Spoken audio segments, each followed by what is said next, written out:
Solve dy by dx minus 3y equal to 6. p of x minus 3 എന്ന് കിട്ടും. ഇനി integrating factor കണ്ടുപിടിക്കാൻ e raise to integral P of X D X equal to e raise to integral minus 3 D X. Integrating factor e raise to minus 3x എന്ന് കിട്ടി. ഇനി integrating factor വെച്ചിട്ട് ഇക്വേഷൻ്റെ രണ്ട് സൈഡിലും മൾട്ടിപ്ലൈ ചെയ്യണം.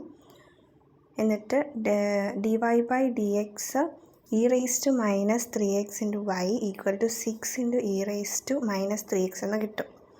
ഇനി രണ്ട് സൈഡിലും ഇൻ്റഗ്രേറ്റ് ചെയ്യുമ്പോൾ e raise to minus 3x into Y equal to 6 into e raise to minus 3x by minus 3 plus C എന്ന് കിട്ടും. അത് വൈൻ്റെ ടേംസിൽ എഴുതുമ്പോൾ minus 2e raise to minus 3x by e raise to minus 3x plus C by e raise to minus 3x എന്ന് കിട്ടും. ഇനി അത് സോൾവ് ചെയ്യുമ്പം y equal to minus 2 plus C into e raise to minus 3x എന്ന് കിട്ടും.